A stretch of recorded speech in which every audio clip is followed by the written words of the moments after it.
La casa ya no tiene olor. Ni a laca, ni a huevos fritos con patatas. No huele a nada. Es como un piso envuelto en plástico de burbujas, como si lo hubiera pedido por internet. Es artificial. Pero incluso peor que el olor es el silencio que hay aquí. Me acuerdo que en el instituto nos contaron que un tío creó una habitación donde había tanto silencio que acabó volviéndose loco o algo así porque empezó a escuchar la sangre de sus propias venas. Bueno, pues la casa vacía de la abuela Simona es eso ahora mismo. Aquí hay tanto silencio que puedo escuchar los coches en la calle, la televisión de los vecinos y un perro que ladra a saber dónde. Y me da mucha pena escuchar esta casa tan callada, con lo que ha sido el fuerte, lleno de gritos, conversaciones, anécdotas. Y ahora este hogar solo es un excelente piso con 3 habitaciones bien ubicado y luminoso. La casa de la abuela está tan silenciosa como lo estuvo la Simona toda la vida. Plot twist. Plot twist. Cómo España se quitó la caspa. Episodio 10. Borrón y cuenta nueva.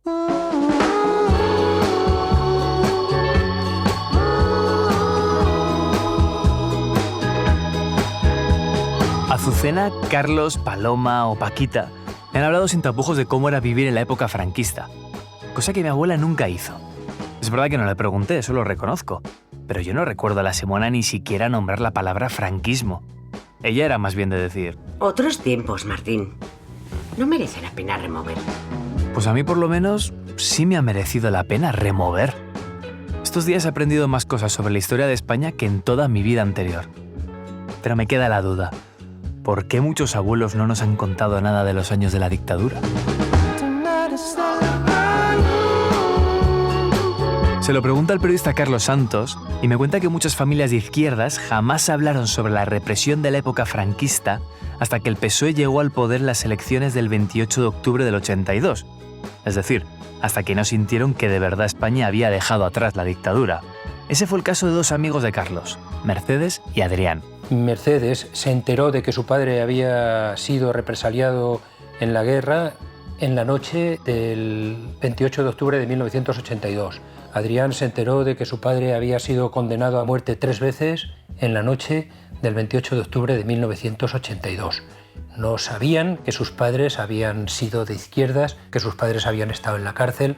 No lo sabían. Los padres jamás habían contado nada de esa época, porque la dictadura impone a quienes no fusilan y a quienes no condenan la pena complementaria del silencio. La gente se mantuvo en silencio por miedo durante más de 40 años. Pues parece que Simona, en su versión fermina, jamás rompió esa barrera del miedo y el silencio, porque murió en 2025 sin haberme contado nada. He tenido noticia del miedo que habían pasado las personas mayores después, cuando rompieron el silencio. Es más, en algunos casos no lo rompieron nunca, se llevaron todo el dolor a la tumba. Son sus nietos quienes están ahora intentando rescatar la memoria. Pero no necesito tener noticia ajena para recordar el miedo, porque el miedo lo conocí yo, el miedo lo viví yo, el miedo lo recuerdo perfectamente. Y el que pasa miedo, pues es como el que pasa hambre, no se le olvida.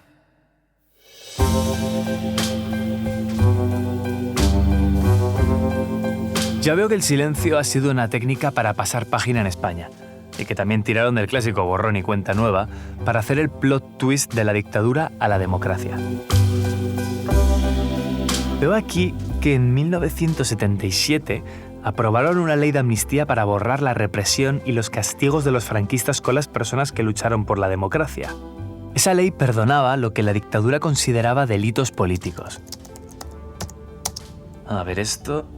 actos de expresión de opinión, rebelión y sedición, denegación de auxilio a la justicia por negarte a revelar hechos de naturaleza política, objeción de conciencia en el servicio militar.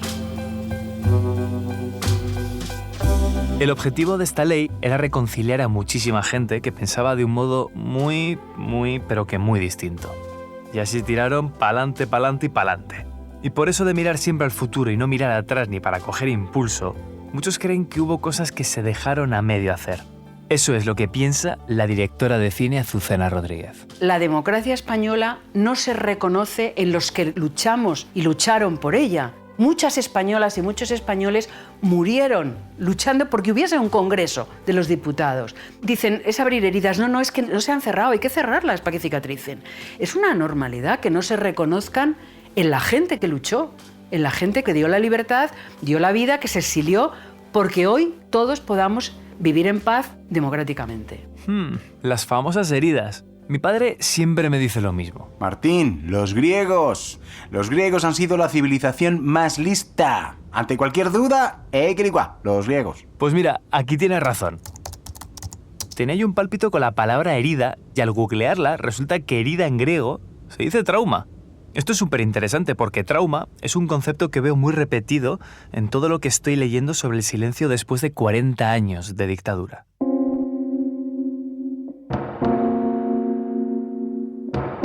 Azucena Rodríguez me dejó de piedra cuando me contó las torturas que hacían en las cárceles franquistas. Me acuerdo sobre todo lo que me dijo de que la sentaron en una silla y empezaron a andar a su alrededor. Como si estuvieran a punto de pegarle, pero no. Parecía que sí, pero no. No acababan nunca de soltarle el palo. Pues bien, resulta que ese miedo, el miedo que pasó Azucena en aquella habitación de la Dirección General de Seguridad, todavía le persigue, después de tantos años. Ahora hago una elipsis y vengo al siglo XXI y vengo a mi yo de 40, de 50, de 60 años, que tiene un miedo muy grande a sentarse en un restaurante de espaldas a la puerta, que tiene un miedo muy grande a la oscuridad, mucho miedo, y que en una sesión de terapia la terapeuta prueba, me pone de pie, me dice que cierre los ojos, y entonces ella empieza a dar vueltas.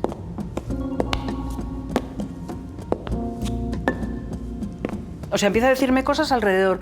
Y yo de pronto le digo, hostia, me viene a la cabeza, yo viví en la DGS un momento muy traumático donde daban vueltas a mi alrededor. O sea, me ha venido esto. Entonces, claro, esta mujer me dice, vale, bien, pues ya vamos sabiendo más cosas. Azucena también había hecho el típico borrón y cuenta nueva y ni se había parado a pensarlo hasta que salió el tema en terapia. Me doy cuenta de que nosotros, cuando llega la democracia, borramos. Parece que ya se ha solucionado todo. Parece que era lógico aquello que nos pasó, que sufrimos, nos represaliaron, pasó de lo que pasó, pero ya está, ya pasó. Y entonces ahora ya hay democracia y ya ha pasado. Y no nos dábamos cuenta, yo al menos no me daba cuenta de que llevaba una mochila grande, o sea, de que no era se ha acabado, ¿no? Sino que yo tenía un trauma del que no había sido consciente, ¿no?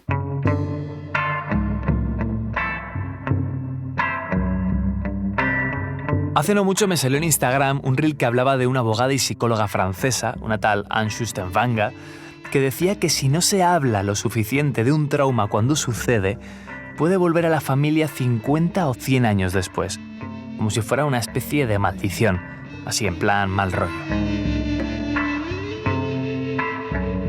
Pues aquí muchos piensan que la pifiaron porque no nos hablaron del pasado.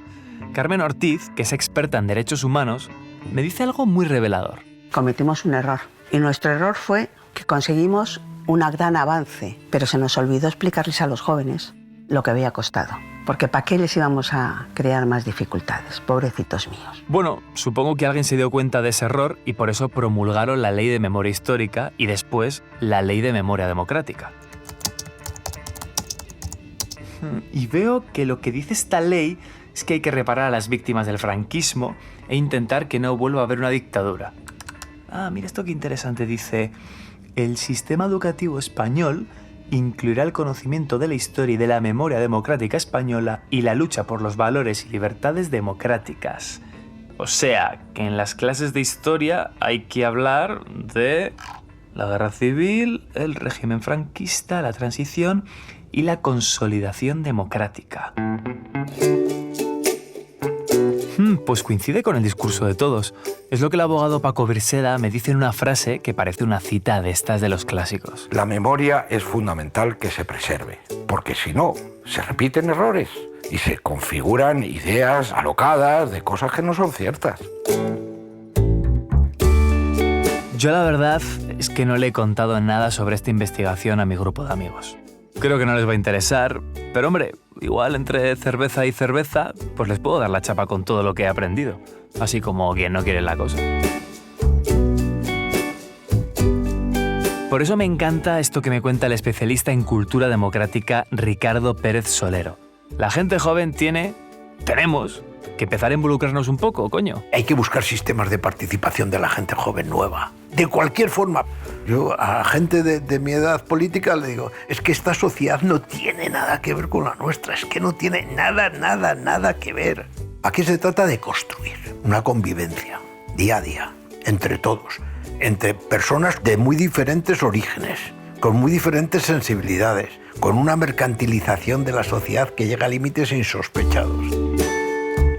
Siempre me ha costado encajar los sermones de la gente mayor sobre la juventud. Y tanto mi abuela como mi padre eran muy de hacer eso.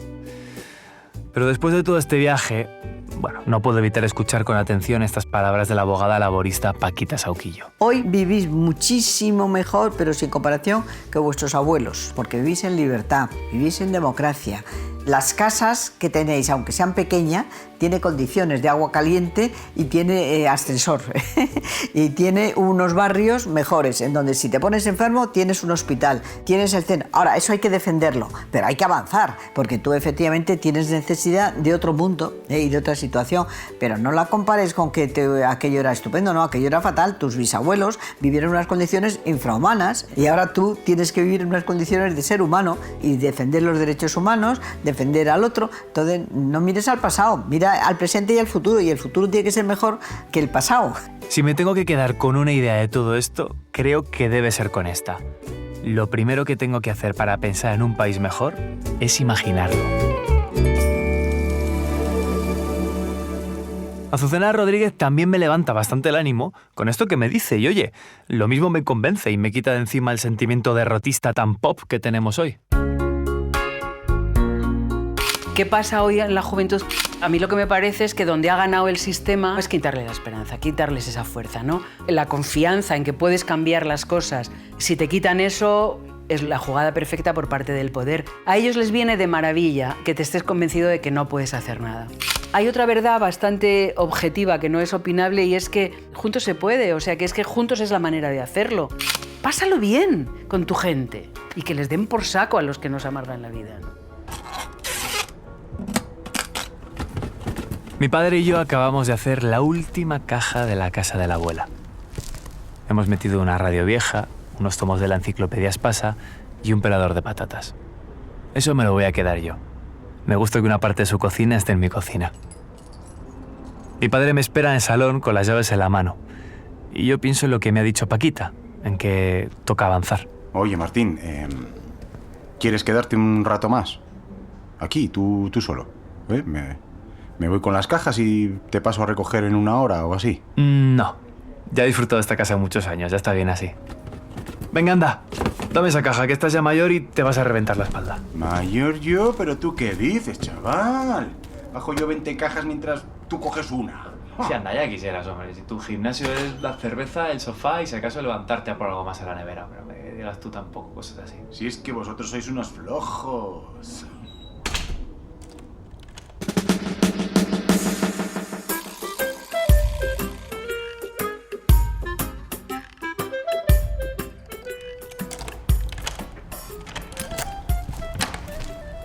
Pues hala, aquí tienes las llaves. Súper, muchísimas gracias. Esta es la de abajo y esta la de la puerta. Está un poco vieja, pero vamos, empujas un poco así y ya está. Ok, perfecto. Ah, y en cuanto tengamos a tus otros 2 compañeros de piso, los meto en el grupo de WhatsApp. Ok, una cosa, ¿sabes si el Wi-Fi tardará mucho? Nah, tú no te preocupes que ya me encargo yo. Mira, ya está el grupo creado. Lo he llamado El Pisito. Ah. Como la peli antigua. Tú es que eres muy joven, pero hay una peli de hace años que... Bueno, da igual. Que te dejo aquí en casa y yo ya me voy. Hala, adiós. Adiós, muchísimas gracias. Chicas, pues ya estoy en el piso. A ver, el casero es bastante buena onda, la verdad. Aunque sí un poco pesado. O sea, la verdad, sí. Y pues el piso está bastante bien. O sea, normal. Aunque hay una cosa que se me hizo súper creepy. Porque el señor me dijo que aquí vivía su madre, ¿vale? Y por lo que vi en el buzón, la mamá se llamaba Simona. Pero, o sea, me puse a abrir armarios, cajones y todo eso. Y me encontré un papelito que decía que un tal Don Miguel no sé qué le daba permiso a su esposa, que es una tal Fermina, para poder trabajar en una mercería. Y es de, a ver, a Madrid, año 1974.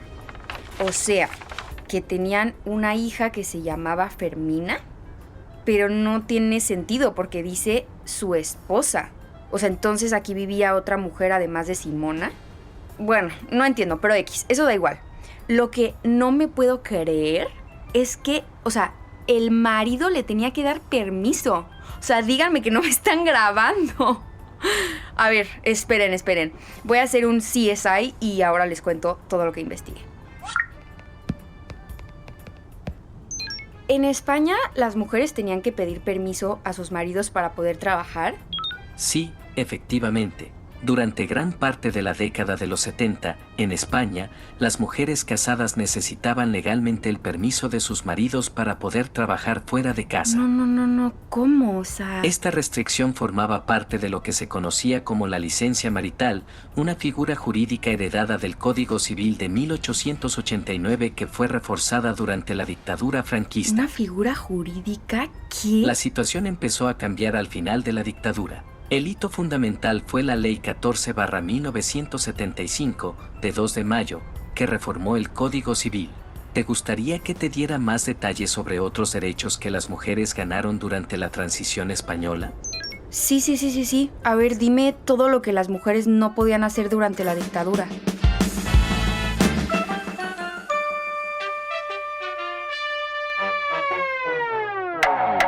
Plot Twist. Cómo España se sacudió la caspa es un podcast de eldiario.es con la colaboración de la celebración de los 50 años de libertad en España. Dirección, guión y producción, Mar Abad. Guión y voz de Martín, Javier Pascual. Edición de guión, fact-check y producción ejecutiva, Natalia Quientaroli e Izaskun Pérez. Edición de sonido, Andreu Quesada. Asistente de producción, Cristina Simón. Ilustradora, Miriam Persán. El padre es Raúl Escudero. La abuela, Maiken Beitía. La inquilina, Ivana Salomón. Y la voz de Nodo y Fray Luis de León, Jorge Machín.